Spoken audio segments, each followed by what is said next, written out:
Talk Show, and we love you so much every time you tune in Church of Uganda Family TV. Do you have oneness in your marriage? Do you have oneness in your family? Actually, this is what God has called married people to. We need to go back and appreciate the plan God gave us for that family. The plan God wants us to have. We need to work hard, and God will bless the works of our hands. Amen.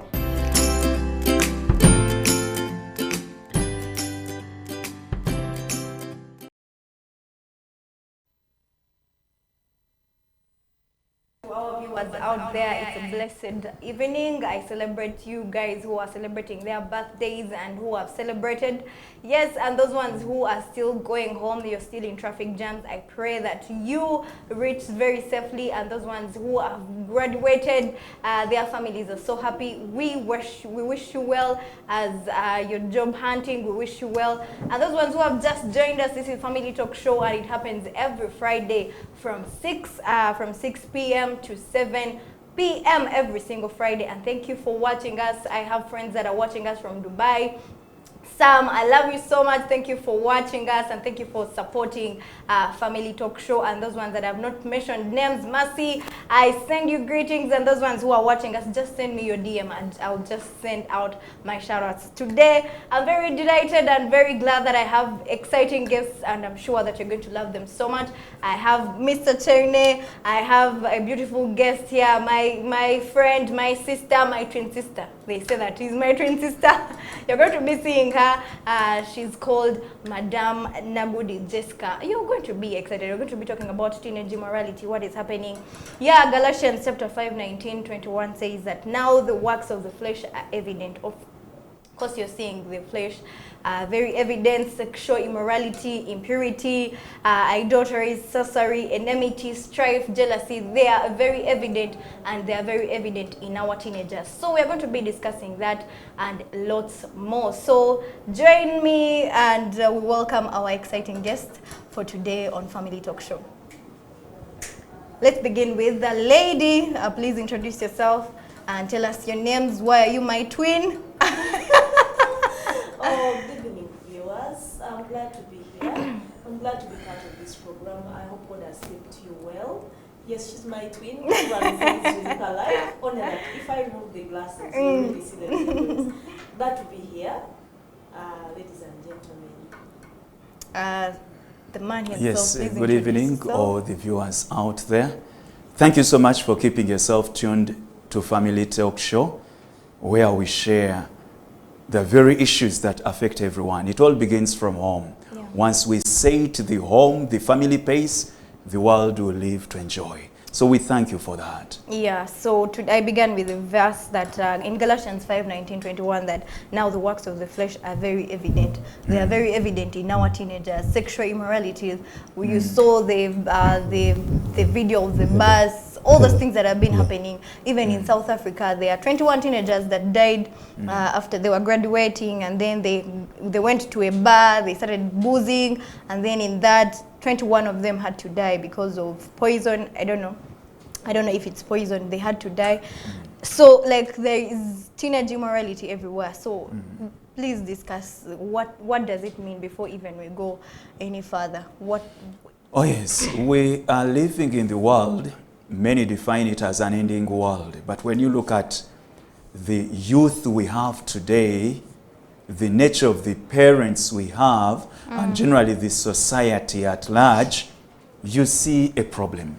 It's unfortunate the youth we have today may not have a clear ground of drawing comparison with perhaps the generation that raised us or the quality of the parents we had back then. But we are the lucky ones who can sit and cause comparison of our generation and the generation we have today. And it's only a pity that you see a lot of deviant behaviors among the youth. And some of those we can't really skip out. We are looking at increased levels of drug abuse, which was never the case during our days. Today, even at the age of 10, one can still comfortably order for a beer or even smoke any other funny weed. And you wonder, where do they exactly buy some of these chemicals? We still look at the nature of the language the youth uses today that is not polite or decent at all, it is also worrying any concerned citizen.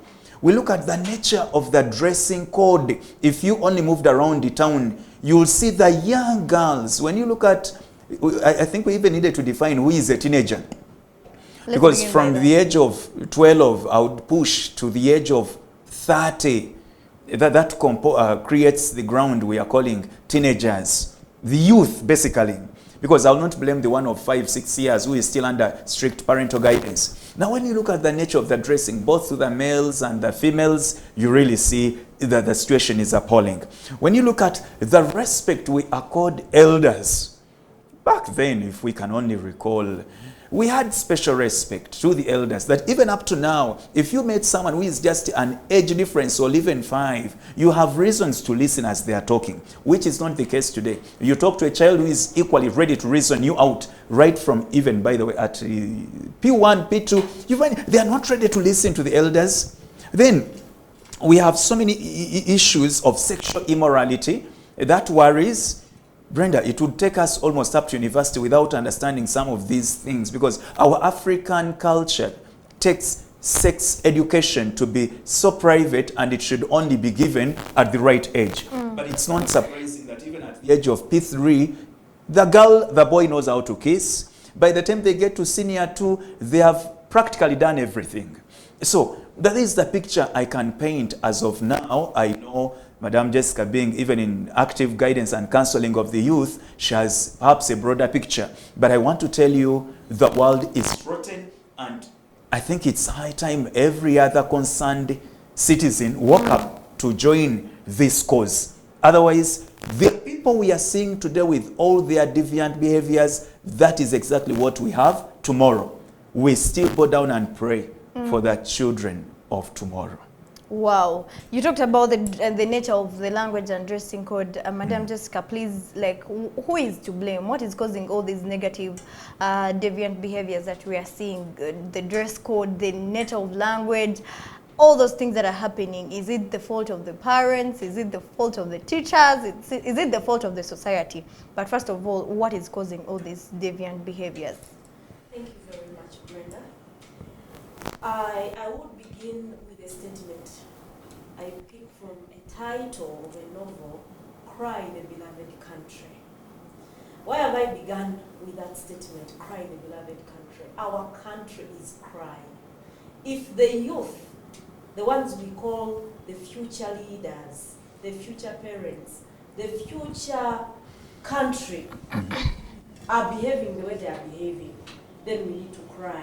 But as we cry, we need to find a solution for this country, Uganda. Ladies and gentlemen, it is true that there is a lot going on among the youth today. Who is to blame? We are all to blame. I wouldn't love to say that it's a particular person. I wouldn't say it's the parents. I wouldn't say it is the teachers. It is the society. We are all to blame. We are all to blame because we have not done our part. What is causing this? Permissiveness. We have allowed children to do what they want. Permissiveness, where you allow your children, we allow our children to behave the way they want because we believe this is a digital era. For us, we are in the analog situation. The other thing that is causing all this deviant behavior that Mr. Chenda has talked about, let's look at the family background. How do we raise these children? We are too busy looking for money. We are too busy paying school fees, but we have never followed our children. A child moves out of the house, putting on barely nothing, and you are like, it's modernity. Another cause of these challenges is none other than our new era, new age. Normally, when I tell girls to dress well, to cover themselves, they tell you, but you are in the analog.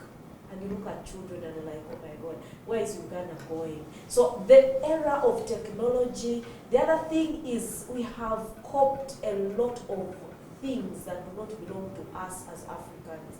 For example, the dressing code. Brenda, the truth is, for us when we were being raised, we were told that a woman's body is so precious that she has to cover it.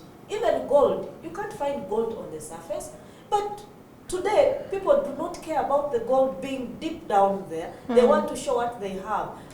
I hear Perhaps that today when they you are carrying show, sand. when you show, that is when you will get customers. I don't know, they call it optical nutrition. That you have to show, let people see what you have. Maybe again. people are no longer carrying gold, they are carrying sand and clay.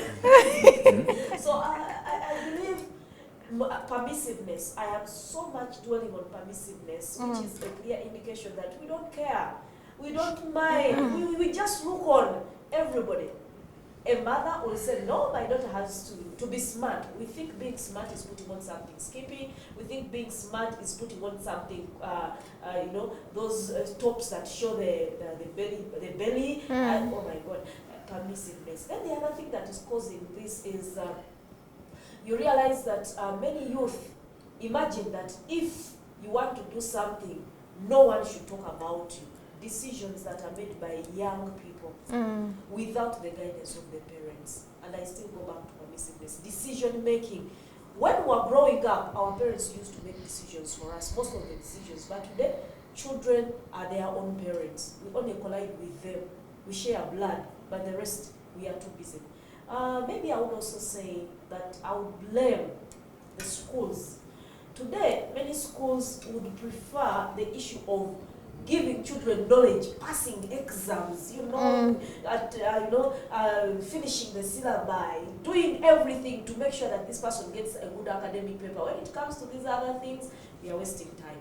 So, we don't have time to talk to children. We don't have time we have is, especially now that we are in the post-COVID era. Schools are struggling to wind up with the syllabus, and they are struggling to make sure they get first grades. Meanwhile, there is moral decay. Maybe, I would say, our religious leaders. You're keeping quiet. You're too quiet. They think the children are still young. That is an imagination. That's an imagination. Each age group must be talked to so that we raise a better Uganda. There are so many causes I can discuss. But as I said, we are crying. Yeah, moral decay, talking about moral decay, even I heard that in this COVID-19, the post-COVID, the Sunday schools were phased out. But don't you think even the Sunday schools need to be talked to? Yeah, it takes us back to the role of religious leaders, because the moment you bring in the Sunday schools, I don't know how then the Muslims will define it, maybe the Friday schools, and then the Seventh-day Adventists will also call it the Saturday schools. But it brings us to one thing, that even when the kids go to, or the children go to churches or any other defined places of worship, the young ones that may not exactly follow the preachings in church, that perhaps are beyond their age, are also designed their own place where still a lot is taught, but with, of course, intentions of imparting morals. But now, just to throw more light on the issue of religious leaders, immorality or misconduct is seen right from even the church. That is rather painful. I still give credit when it comes to maybe the issue of dressing to the Muslims, that there is no way you'll ever see an indecently dressed woman or Muslim in a mosque. But when it comes to now the Christianity, I'm not pinning or shooting ourselves in the wall, but I think there is a point that has been lost. Someone dresses indecently even before God. Because if you cannot respect church, trust me, you'll never even respect your own grave. So a place of worship, that is where even the most celebrated sinner will have reasons to bow down. But now this is what we are seeing in church. People come dressed indecently, women especially. When it comes to indecent dressing, I think I'll not have any polite word for a woman. And even men go, by the way, off track, but I think it is more pronounced among the women. So how do you dare dress poorly before a church? Then sometimes people even carry their phones as the preaching is ongoing. Someone is busy on WhatsApp sending messages or doing whatever is unbecoming. And our pain is that the church leaders have remained silent. When I talk about church leaders, quote me right, it's not only the priests, the reverends, but I think there are so many stakeholders in our places of worship. And why am I basing my argument on church leaders? Their words are taken to be stronger than any other person. By the way, a parent can talk to you and maybe you close the eye a bit. When it is the priest speaking, we imagine that information is divine.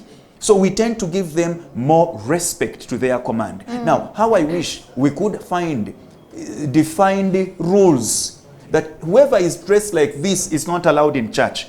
While dressed like this, and even in our preaching, let these messages be pronounced every now and again, condemning societal immorality, all these deviant behaviors. But I think in our preaching, we have either gone so political, or we have so much kept ourselves to words of Mubudde buli. Back then, Moses wrote to this, Jesus did this. But I think we should bring it to our day-to-day life experiences. That is when we shall groom the society. Remember, it takes a village to groom a child. Yeah. And even the Bible gives more guidelines that spare the rod and spoil the child. So I feel the question of religious leaders condemning misbehavior, talking to the teenagers, still educating parents on how to parent. By the way, even when you're a parent, you still find you need courses on how to parent. And trust me, some of the courses you cannot miss out at these talk shows like on Family TV. True. Because even a parent needs to be taught. Some of these parents we have gave birth when they were still 20. At 20, sincerely, 16. what had someone experienced in this world? Some 16. So even by the having young parents, I think is partly a cause. You find a parent who does not also know what to do, apart from maybe knowing how to breastfeed, but how to raise a child, I think we are losing out.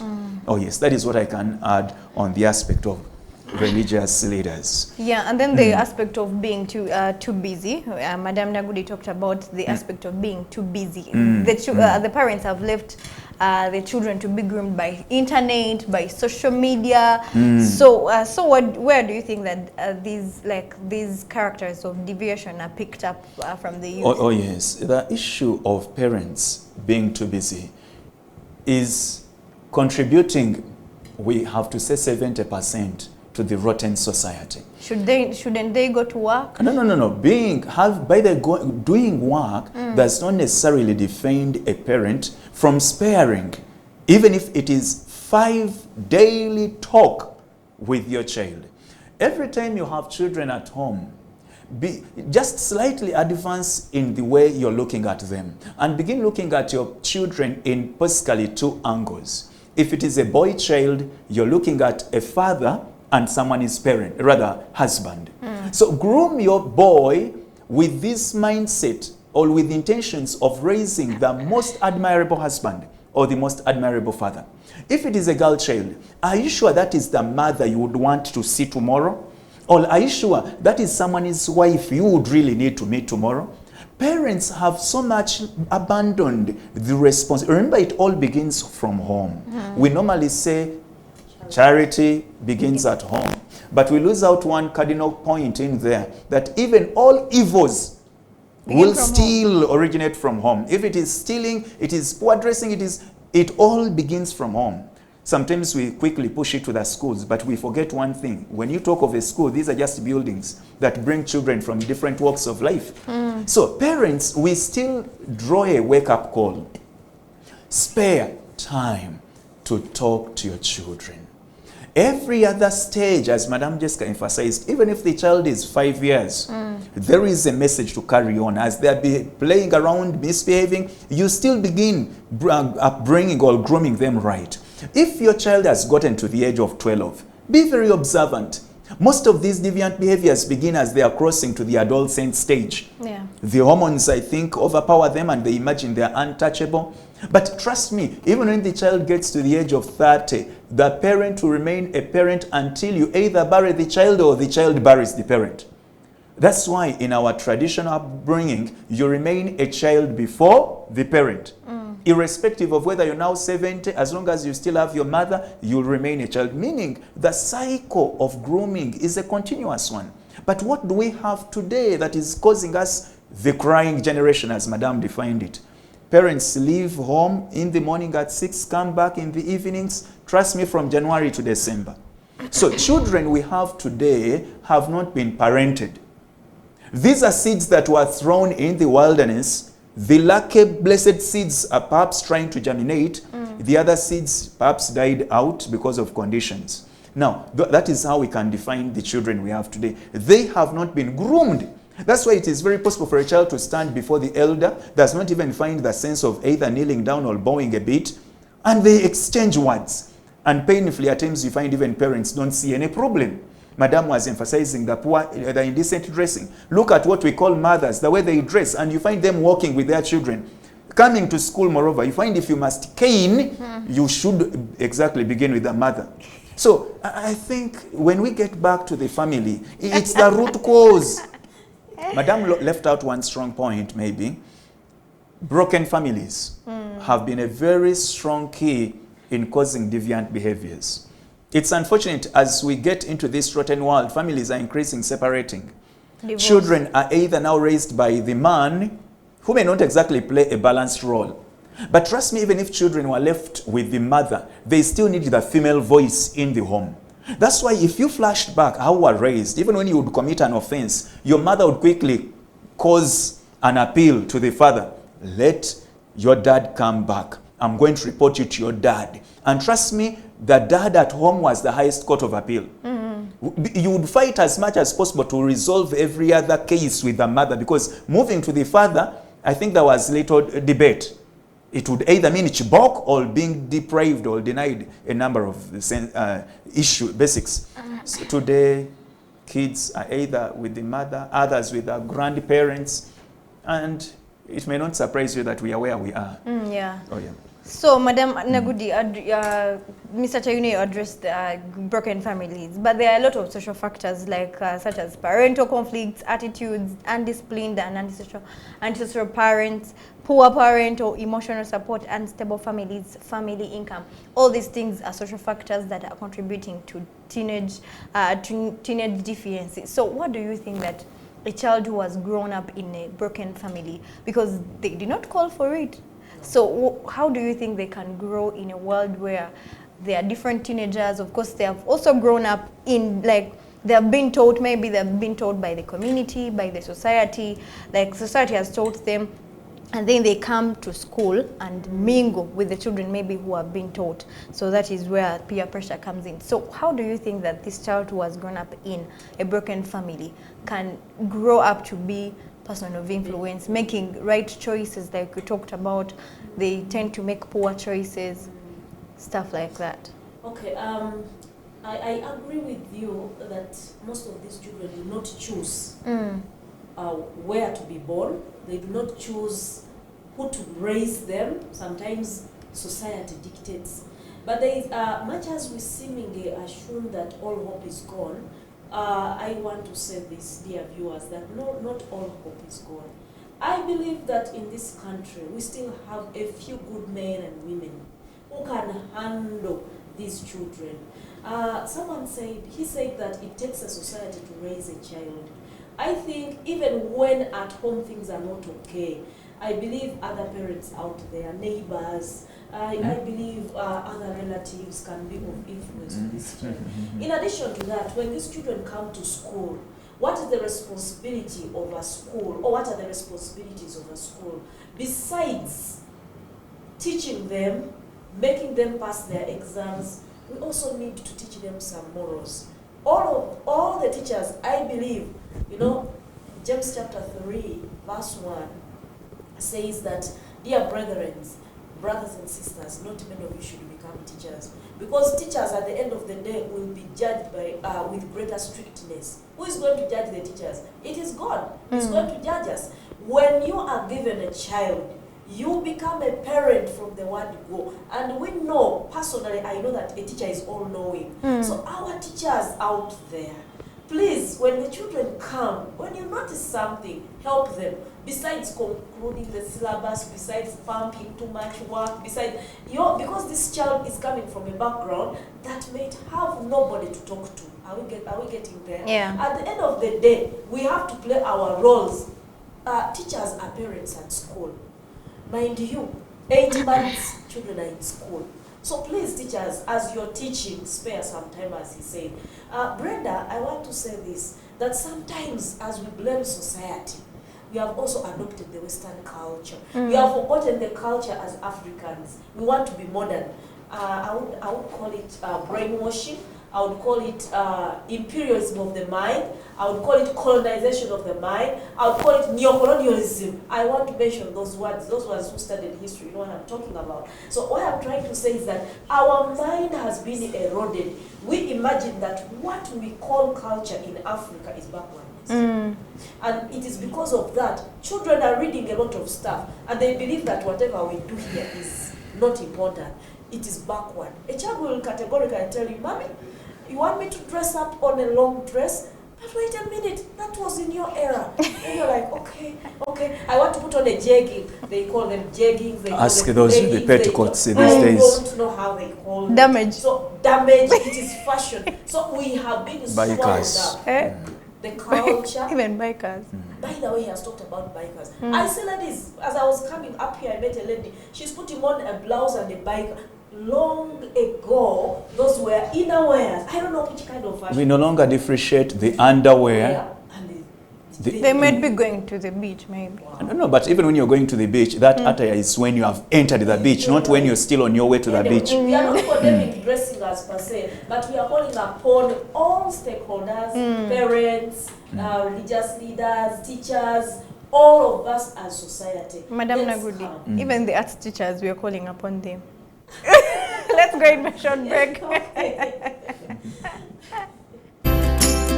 Family Talk Show, and we love you so much every time you tune in Church of Uganda Family TV.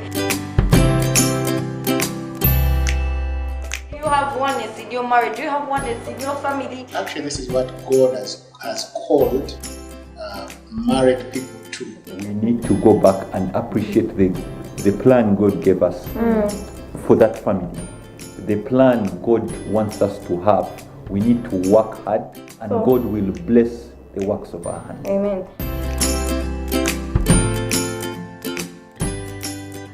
It's not a blame game for the society, for the church leaders, for the parents out there, not even for the teenagers. This is not a blame game, but who is to blame? Is it the teenagers? Is it the parents? Who is to blame? That is the question that we should ask ourselves. Yes, Madam Nagudi was telling us and was addressing the issue of antisocial behavior in teenagers. Yes, we have seen broken families, we've seen broken marriages, all those things, the attitudes and indisciplined behaviors that in the teenagers. So, Madam Nagudi, what do you think that would be the consequences of all these teenage behaviors that we are seeing today? Definitely the consequences are that we shall have a rotten country, or our country we are digging a grave for our country. We are preparing a limbo for the country. But as I said, not all hope is gone. Even when the society seems to be going rotten, even when the children are out there not knowing what to do, I call upon everybody who feels for this country, our political leaders, our mothers, our brothers, everybody out there. Let's not lose hope. We know the causes are very, very many, but let's not lose hope. You people, a word or two to a person who is deviant, one day will save them. Because if we decide to keep quiet and we say, after all, this is not my child, by the way, it is very common. Where people say, after all, she's not my child, after all, she's someone's daughter. Let me tell you, that very person you are just ignoring will end up having a problem, and you'll pay for it. Because every time you help somebody, somebody will remember you, somebody will be saved. So as we are blaming each other, as we are looking at society as rotten, let's not talk about it. Let us act. You see, the challenge, where we're having a challenge is that we talk a lot and we don't act. Let us act. Dear political leaders, if we believe that our dressing needs addressing, let us address it. Let's not keep quiet about it. And let us take action. If we believe that there is a problem of drugs, recently I was in a rehabilitation center doing some research. You people, I was overwhelmed. The numbers of young men and women in the rehabilitation centers because of drugs, oh my God. If you went there, you'll just die. I was also here in Utabika trying to do a research. Oh my God, it is too much. Where is this country going? Where are these drugs coming from? Where are the leaders? Where are the security men? Where are the policemen? Where are we? Dear parents, dear viewers, where are we? You know, somebody normally says, government, where are you? By the way, government is not the leaders. We are the government. Where are we? Let us practice what we preach. Yeah. Because we need to help this country. The old people are aging. The young ones who are growing are almost useless. Where is Uganda going? That's why I began with the word cry, the beloved country. Because I realized that if we don't wake up and do something about this, we are going to lose an entire generation. Brenda, I was handling some cases. When you look at the cases of attempted suicide, apparently, oh my God, there are too many. Why is the problem? That is, something small is causing children to think of killing themselves. But do you know why? Nobody is there to talk to these children. Nobody is there to help. The children don't trust us. Because even us, we don't trust ourselves. Whom should we trust? Even God, whom we think can intervene, people are keeping quiet about God. Others are even saying God, it doesn't exist. So I'm trying to say this, that if we come up as people of one language, we come up as people of one culture, we come up as Ugandans, and we try to help the young ones. Where you find somebody doing something bad, don't just keep quiet. Where you find a child distressed, ask, how can I be of help? Yeah.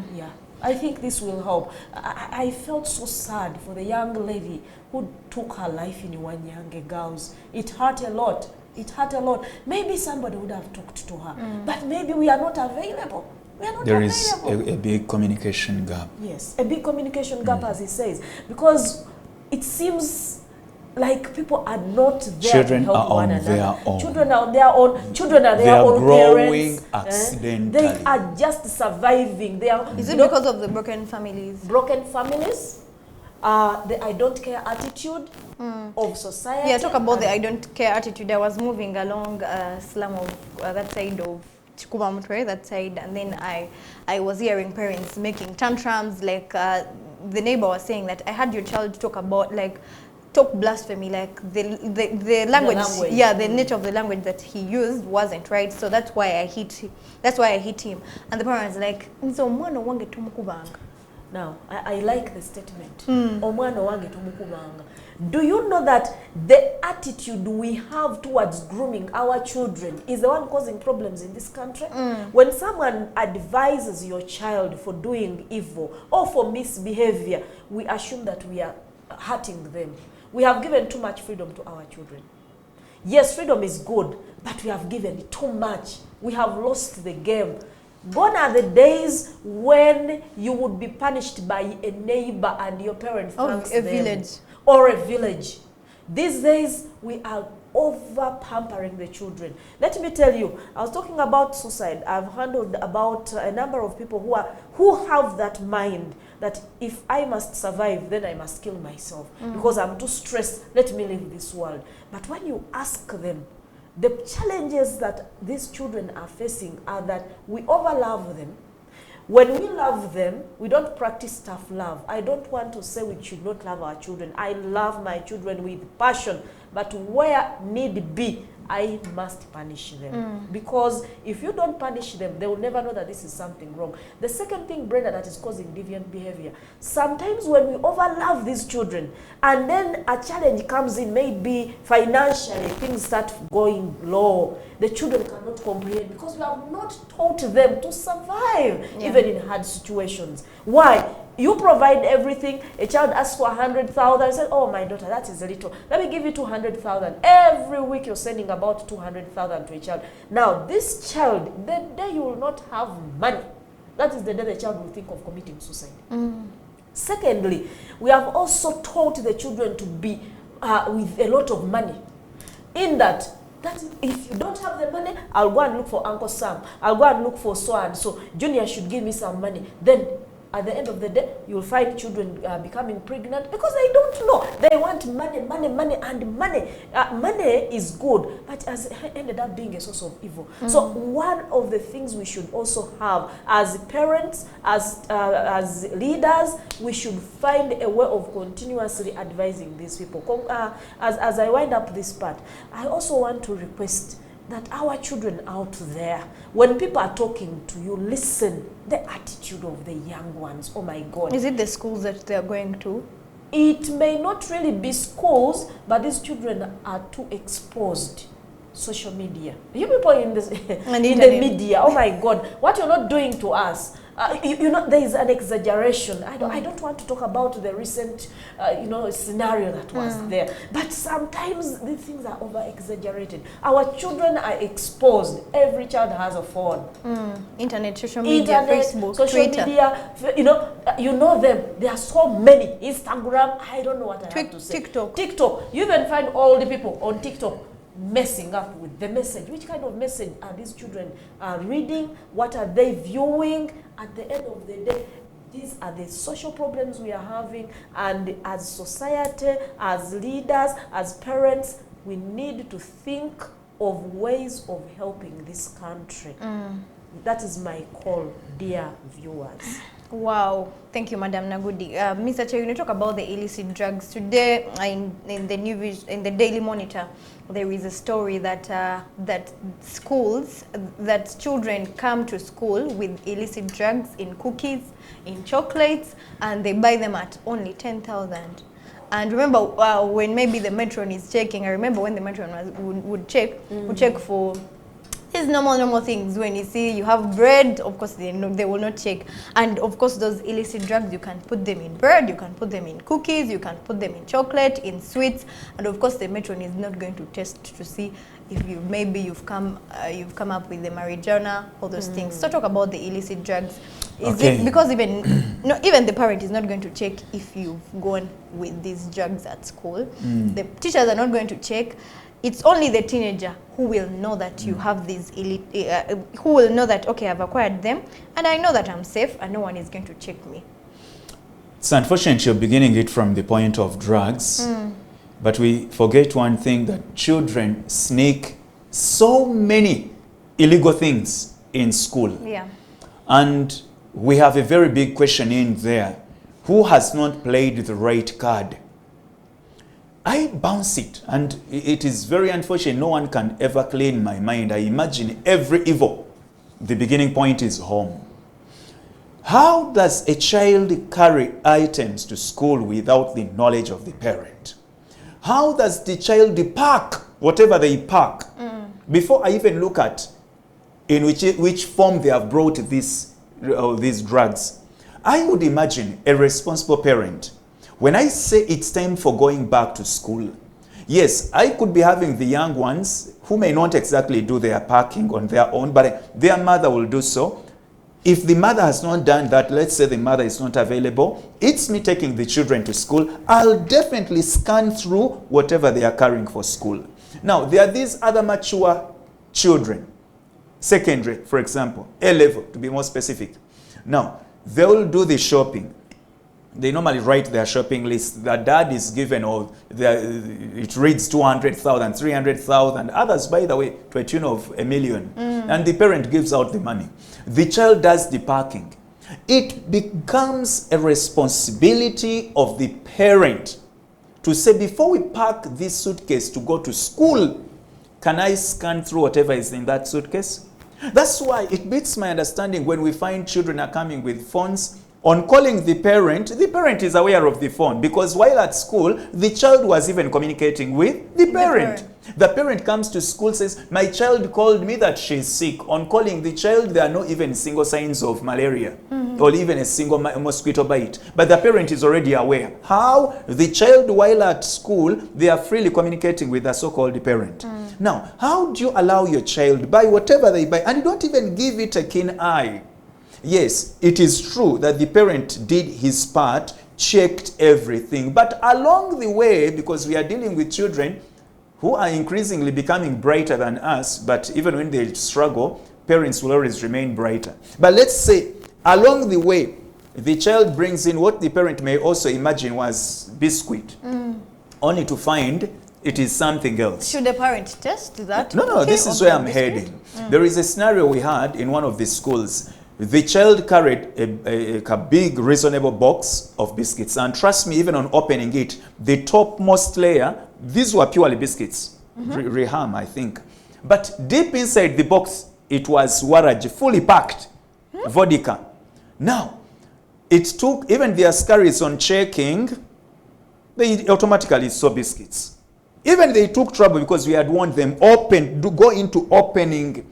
You would see, once you open the first layer, you see biscuits, you may not sense. We should be all alert. This is why maybe I call upon even school authorities, managers, when children are reporting, because any child will struggle so much, because even kindergarten kids, by the way, you see them yearning to at least carry their toys to school. They also struggle, at least at that age, to sneak in at least the playing toys, so that at one point as the teacher is teaching, the child can either show the rest of the new toy or... So these mature ones are even sharper and more tricky. We should not only check them thoroughly as they are entering school, but we should also do routine checkup. Now this is where I challenge schools or school managers. How often do we check?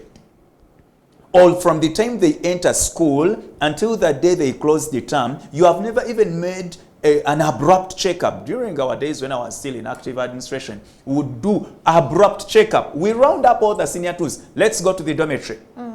And trust me, a lot would be got. Now we have schools where children are day scholars.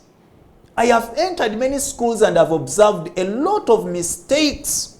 Because, Brenda, you are a parent, a very responsible parent. You sent your child to school only to be told that your child is engaging in drugs. Now, we are here blaming the parent, but the child learned this from school. Now, sincerely, will this parent kill himself? What card didn't this parent play? You find it's now the other stakeholder, the school, that is not doing the right thing. Day scholars, as they are entering schools, you find askaris at the gate. They are not bothered. Trust me, all they look out for, do you have a fees clearance card? How often do you check those bags? Because some of these things are done by day scholars. They bring in all sorts of drugs in school. We should be vigilant. Let us set spy networks in schools. Administrators have spy networks. Trust me, the best spy are the students themselves. Set a thief to catch a thief. So they will always keep you updated. Otherwise, it's very painful. Children are learning abuse of drugs, like Madam is saying. The numbers in some of these rehabilitation centers are overwhelming. Actually, 80% of these cases are more pronounced in schools.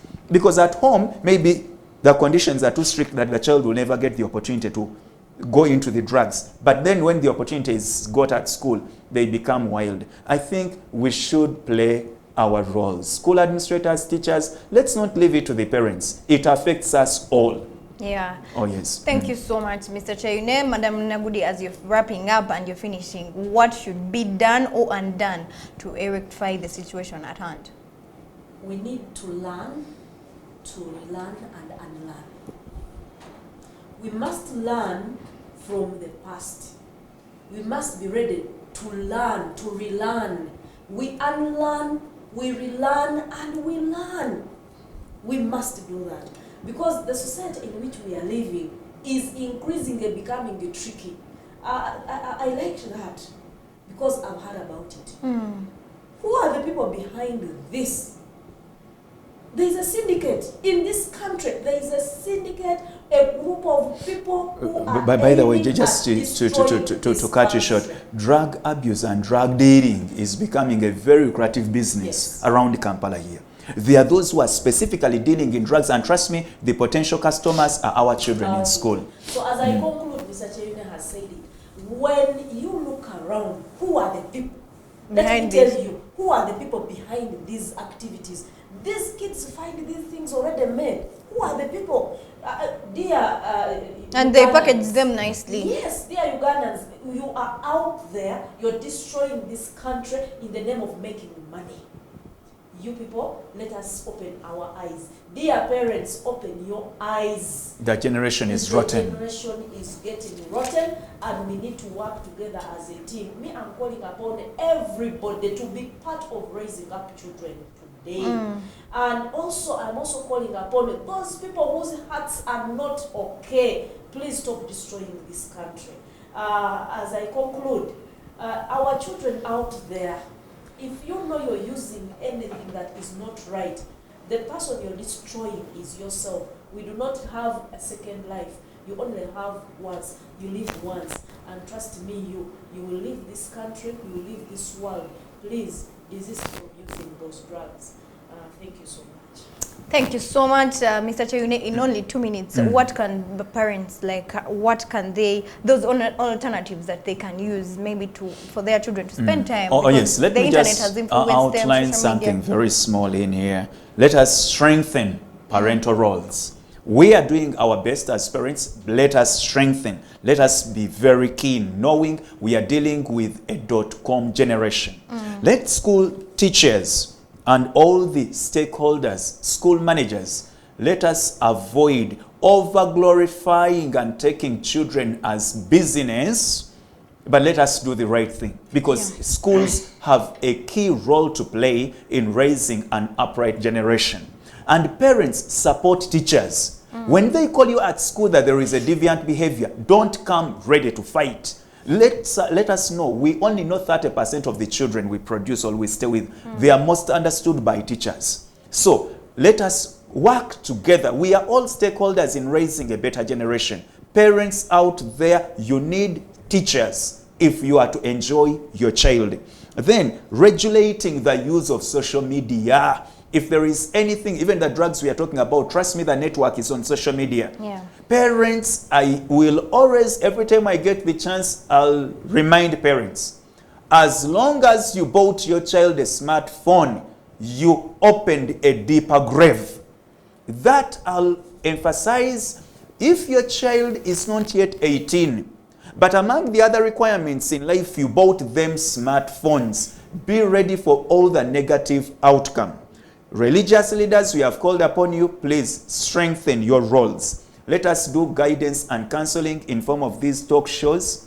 Please don't. You can call upon them. Feel free to invite us as much as possible, not only on TV, but at least I can always leave you with my number and she'll leave you with her number. We talk to children.